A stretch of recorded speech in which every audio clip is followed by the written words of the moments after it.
Bueno, en primer lugar, saludar a todos nuevamente. Es de verdad un gusto tenerlos esta tarde para tocar un tema tan bonito, tan apasionante como es la historia de San Marcos. Y más que nada es el homenaje nuestro del Instituto Raúl Porras Barrenechea a la institución, a nuestra alma mater y a la que nos alberga, ¿no? que no es para menos, ¿no? Bueno, si bien es cierto, ya no estamos mayo, pero no está de más hablar siempre de la historia de San Marcos en cualquier momento del año. En esta oportunidad he hecho un resumen de lo que se ha publicado, que obviamente me voy a tomar la libertad de leérselos para no fallar en los datos que son precisos y creo que necesarios para que puedan conocer bien lo que voy a presentarles hoy día. Bueno, el tema es es el elogio a los libertadores, la presencia de José de San Martín y Simón Bolívar en la Universidad de San Marcos.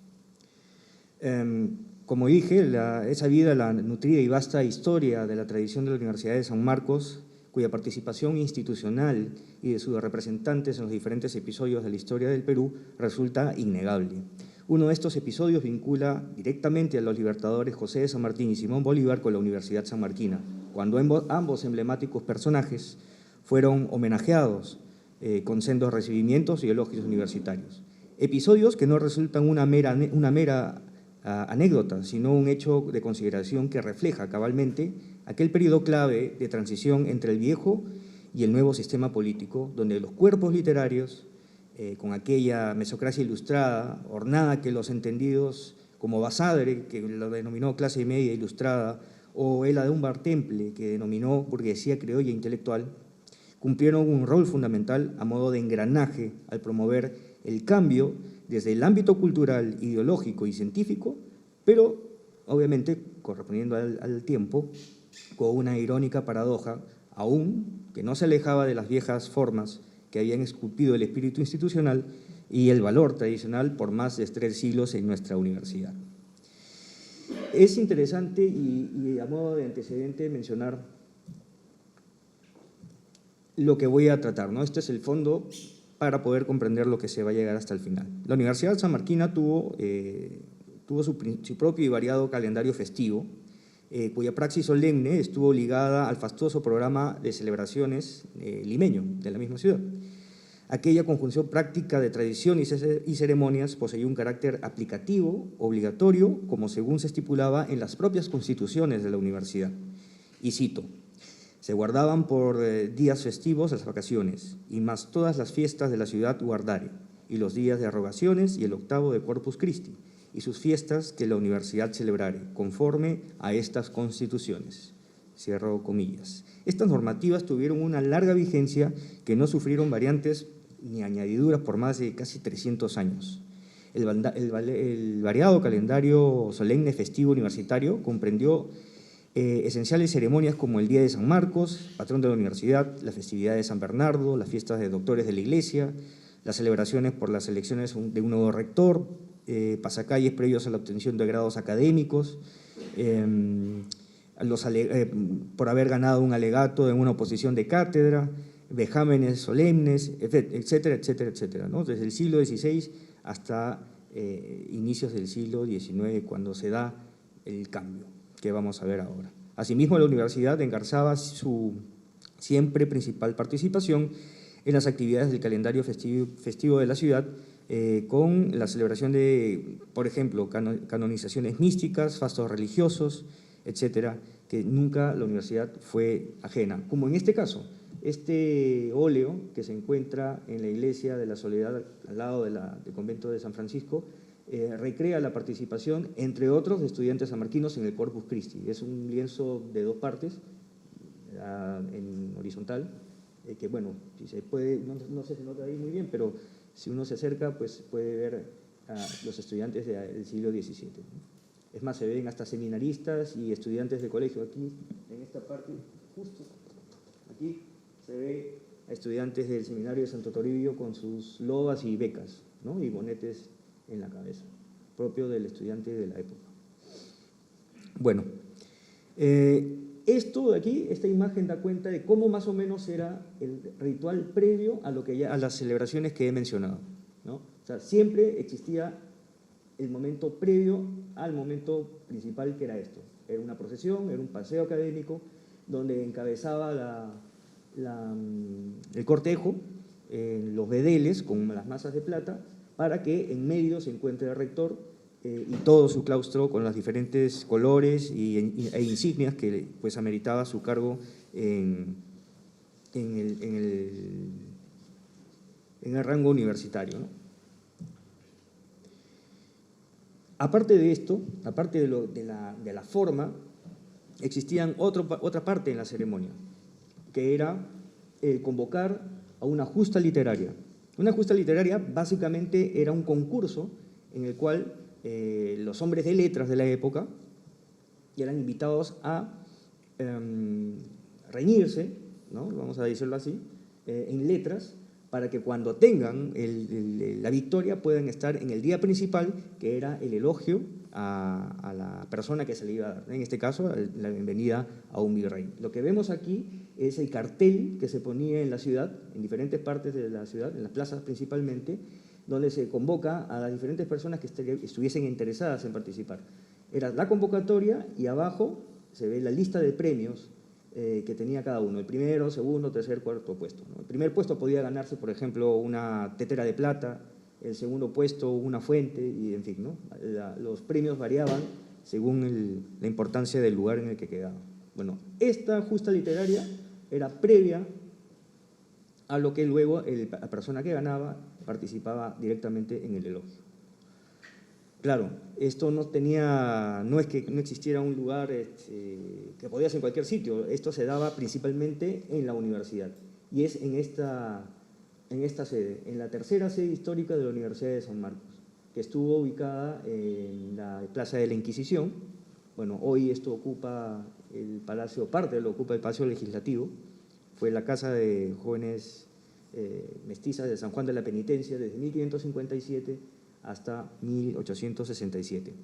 Fue en este escenario donde la universidad tuvo el mayor tiempo como sede y pues, donde se desarrollaron básicamente todos los elogios, siendo la capilla uno de los principales escenarios interiores y parte de lo que luego sería el Salón General de la universidad, ¿no? Que también fue sala de diputados. Bueno, todo ese escenario era ocupado para el desarrollo, primero, de la parte panegírica, para luego pasar al elogio. Y definitivamente un elemento importante de esta puesta en escena era la cátedra. Aquí, no sé si se dan cuenta, en la parte derecha, en el medio, esta es una foto que data aproximadamente de 1897 a 1899, que está atribuida a Fernando Garro, y ahí se puede, bueno, aquí es una versión en postal, ¿no? Un poquito más moderna y coloreada, pero en medio podemos apreciar la cátedra, que es esta, ¿no? Que es lo único que ha sobrevivido y que se encuentra en el Centro Cultural de San Marcos, que pueden apreciar que está detrás de la capilla de la Virgen de Loreto. De Nuestra Señora de Loreto. Bueno, definitivamente el elogio más importante y más significativo fue el que ofreció el doctor Baquijano y Carrillo el 27 de agosto de 1781 a la bienvenida del virrey Agustín de Jáuregui. Es importante porque fue el primero el primero y el único en su momento, hasta pasaron unos años para que se vuelva a retomar ese estilo, pero fue en ese momento de difícil coyuntura, porque ténganse cuenta que pocos meses antes, se había dado el levantamiento y la captura de Túpac Amaru. Es más, él, Baquijano, tangencialmente en este discurso toca el tema, y lo toca de esta manera. Él dice,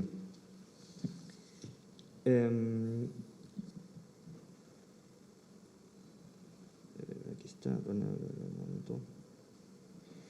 y lo dice así: redobla en los corazones el ardor de la venganza, la cual se alimenta del odio pintado a la América anegada en la sangre de sus propios hijos asesinados en plazas públicas.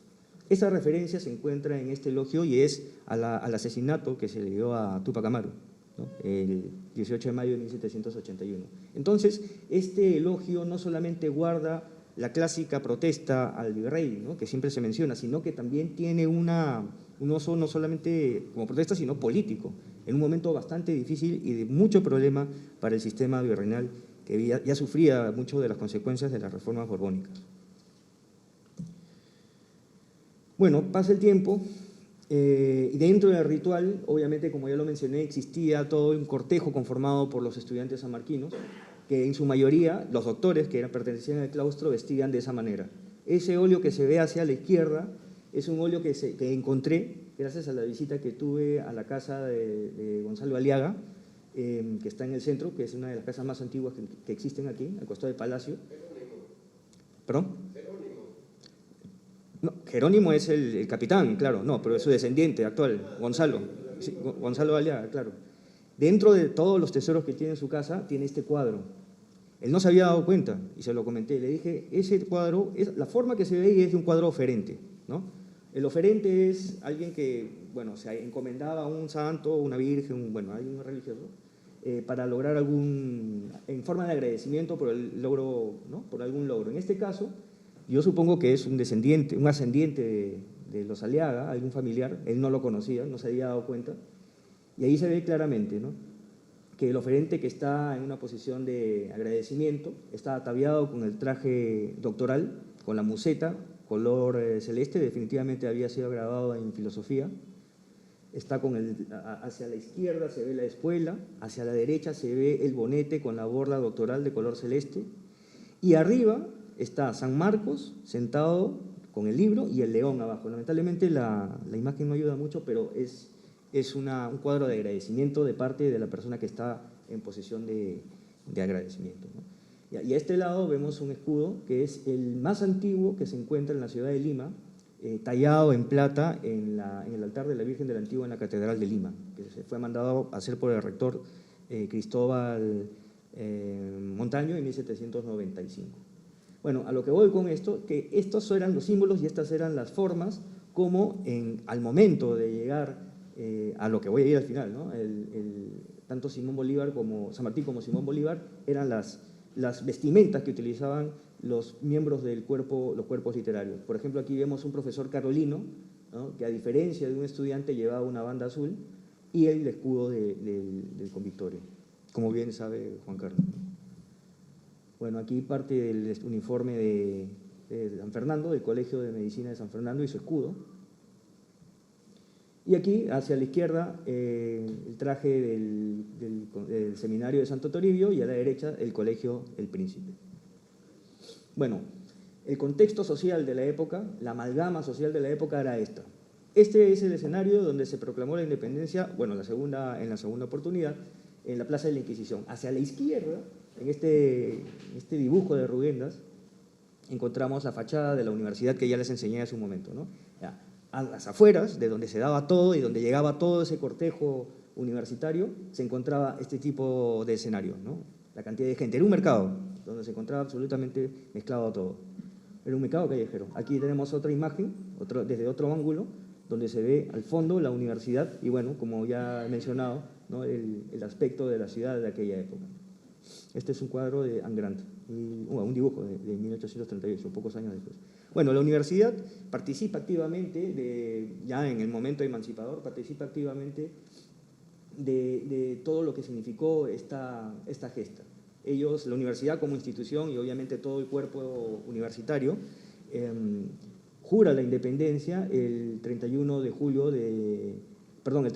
de 1821. Este es el acta en el cual la universidad firma la independencia, y esa es una imagen, bueno, referencial que hizo Francisco González Gamarra, donde más o menos se da la idea de cómo pudo haber sido.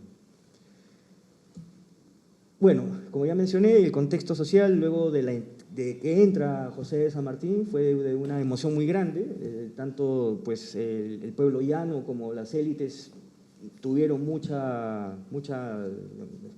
sufrieron una emoción muy grande al tener a esta figura que ya había trascendido pues a través de las diferentes comunicaciones. Era muy, muy importante su llegada. Bueno, este es un cuadro que más o menos da la idea de lo que fue, pero no necesariamente fue así. Fue más bien, San Martín entró de una manera bastante rauda y a escondidas, ¿no? Pero este es un cuadro idealizado de la situación. Se proclama la independencia y la universidad, al jurarla, se hace parte de lo que ya el sistema colonial encontraba en decadencia. Eso significó que la universidad también, y obviamente eso tiene que ver mucho con la idea de San Martín, que fue una persona muy perspicaz en ese sentido, utilizara los elementos y las herramientas que se usaban en el antiguo régimen. Es decir, para cuando entrara un virrey a Lima, era necesario hacer un acto público. Este acto público significaba reconocimiento, legitimidad, ¿no? Una legitimidad ante una autoridad pública. San Martín entendió eso y utilizó todos los medios tales para lo que se utilizaba en esa época para legitimar lo que en ese momento él necesitaba legitimar, que era la proclamación de la independencia y obviamente la jura de la independencia. La universidad se hizo parte de este ritual y bueno, se organiza, así como se organizaban las bienvenidas y recibimientos de virreyes, se organizó también para San Martín. Lo que ven acá es la carátula que se repartió el mismo día que se dio el elogio a San Martín, el 18 de enero de 1822. Como ya les comenté, la justa literaria, para eso también hubo un concurso, ¿no? Que ganó este señor, ¿no? Felipe Y. Díaz, y su trabajo se repartió al público, se vendió a 4 reales, y algunas partes se pegaban en las paredes para que el público pueda leer. Uno de estos sonetos es esto. Este es un documento que encontró Luis Alberto Eguiguren y está publicado en su libro. Y ahí se puede leer, ¿no? La alabanza de tanto a la figura de San Martín, pero que liga a la universidad, que ese es al fin y al cabo el meollo de esta exposición. Es la importancia de la Universidad de San Marcos en su participación como institución y con los personajes que pues, de ella emanaron, ¿no? Bueno, esta es la carátula del elogio, que ya mencioné, se dio el 17 de enero de 1822. La dio el doctor Justo Figuerola. Para lograr dar un elogio era necesario tener una importancia dentro del claustro universitario, ser uno tal vez de los más destacados miembros del claustro. Bueno, por lo general eran personajes ligados a la Facultad de Jurisprudencia y Justo Figuerola en ese momento pues, fue el designado para dicho fin. Así como fue Justo Figuerola y a su turno José Joaquín de la Riva, fueron personajes que obviamente por el tiempo en el que vivieron, estuvieron pocos años antes a favor de lo que era el antiguo régimen, ¿no? O sea, podemos ver, por ejemplo, este es el 22, podemos encontrar un documento del 16 también haciendo un elogio, pero para el virrey Pezuela, por ejemplo, de parte de Figuerola, o un besamanos de parte de la Riva, ¿no? Entonces, esa circunstancia también es importante porque permite, y como ya lo dije, permite ver ese engranaje, ese punto de quiebre entre lo que fue el antiguo régimen y la nueva postura, que bueno, era así, ¿no? Y es más, Unanue fue uno de los principales exponentes de esa postura, ¿no? Bueno, aquí tenemos a Justo Figuerola, es uno de los pocos óleos que se ha encontrado de él y su firma. Bueno, él empieza el elogio con estas letras, ¿no? Obviamente dando cuenta de la importancia que tiene la presencia de San Martín en la Universidad de San Marcos, no solamente por lo hecho en proclamar la independencia, sino de siempre ligar la universidad con este hecho trascendental. Bueno, y el elogio a Bolívar casi no varía, es muy parecido, sí tiene unas particularidades que se pueden encontrar en este documento, que fue a diferencia de lo que se hacía o se acostumbraba con las justas literarias, en este caso, además de la justa literaria, se sustentó una tesis, y fue la del bachiller Francisco Orueta. Este bachiller logró sustentar su tesis después de que la universidad, si bien es cierto no había cerrado, pero no tenía las funciones como habituaba a ser, porque pues, el sistema había encontrado una crisis luego de toda la guerra de independencia, y bueno, estaban en crisis todas las instituciones. Pero entonces llega el momento de Orueta, y en parte de su discurso, luego de sustentar la tesis que aprobó, dice esto, ¿no? O sea, ahí claramente se puede leer prácticamente un agradecimiento a Bolívar por rescatar las letras del Perú, que estaban pues obviamente en crisis, porque muchos de los estudiantes, parte del fuero universitario, estaban siendo parte activa de lo que era el proceso de independencia, tanto en el campo de batalla como también en el campo ideológico. Esta es la portada del elogio a Bolívar, que se dio el 3 de julio de 1826. Justo, y esto es muy llamativo, ¿no? Se da el elogio tanto para San Martín como para Bolívar en sus últimos años. San Martín parte el 22 y Bolívar parte el 26. Entonces, justo en ambos casos, los años en los cuales se elogió a estos personajes fueron en sus últimos en Lima. Palma decía que siempre se homenajeaba al virrey 4 meses después de su llegada a Lima. En este caso fue en el último año de la presencia de ambos personajes. Esta es la firma de Joaquín de la Riva, un personaje que, por cierto, fue biografiado por Raúl Porras Barrenechea, que tal vez es la mejor biografía que existe sobre este personaje, muy polémico para su época. Tuvo problemas por todos lados y con todas las personas. Entonces, fue una persona que tuvo pues, algo tan especial que el mismo día que hizo el elogio a Bolívar, se puso mal, se le fue la voz y tuvo que ser reemplazado por otro doctor. No terminó el elogio. Y es más, el mismo Larriva le escribe a Bolívar, bueno, esto es parte de lo que se mencionó en el elogio a Bolívar, ¿no? En la batalla de Ayacucho, la batalla de Junín, a Sucre, se menciona. No, aquí está.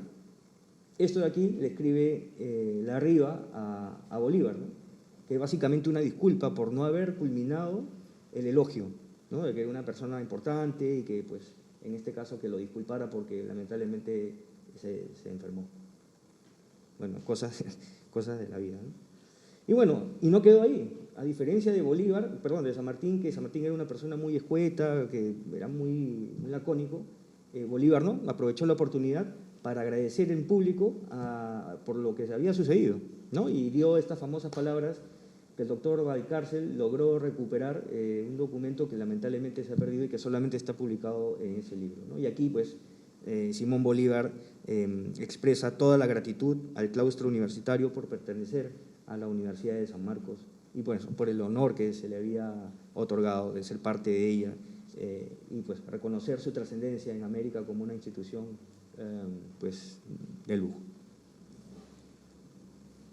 Entonces, y a modo de conclusión, para ser breve, se puede decir que el proceso histórico que significó la emancipación política e institucional del sistema colonial español en América del Sur contó con la intervención de diversos actores sociales, así como diversas corporaciones estatales que otorgaron el necesario respaldo institucional y científico a tan pretenciosa empresa, y en la que los cuerpos literarios, es decir, la universidad, seminarios, colegios, no podían quedar al lado, en especial la Universidad de San Marcos. La activa participación de la Academia Limeña estuvo vinculada a través de la resuelta intervención de sus discípulos que conformaron una mesocracia ilustrada, como lo fueron Unanue, Sánchez Carrión, José Gregorio Paredes, entre muchos más. Por otro lado, cabe destacar la participación que tuvo la institución al convertirse en escenario, en virtud de su vieja tradición, de los sendos elogios que ya expliqué, tanto para Bolívar, San Martín y Bolívar en el 22 y el 26 respectivamente. En esta dinámica histórica se representa que los elogios formaron parte oficial del corpus ceremonial universitario, lo cual, revestido de la tradición sanmarquina, gozó de aprobación política, es decir, tuvo un respaldo en lo que es el concepto de identidad y legitimidad con un fondo de continuidad y cambio. Y finalmente, a través del ritual, de la ceremonia de los elogios, se estableció un significado histórico especial que devela aquellas dinámicas que surgieron de la relación con las viejas instituciones coloniales, cuyo respaldo, en fondo y forma, fue fundamental en el momento emancipador y que permitió la construcción de lo que sería el nuevo Estado peruano. Y para terminar, quiero agregar un punto que mucho no se habla y que, bueno, creo que este es el momento, ¿no? Ya lo habló Jesús sobre el tema de la conservación de documentos en su exposición. Yo creo que también, ya que hemos estado conmemorando el Bicentenario, y bueno, seguimos conmemorando el Bicentenario, pero el Bicentenario de la Proclamación, es importante que estos documentos, tanto el elogio a San Martín, que ya cumplió 200 años el año pasado, y está próximo a cumplir el elogio a Bolívar, 200 años, la universidad también, no sé si tú ahí puedes entrar a tallar, Jesús, ya que hiciste alguna vez con la bula, también sea reconocida como documentos, ¿no? Que guardan esa importancia patrimonial.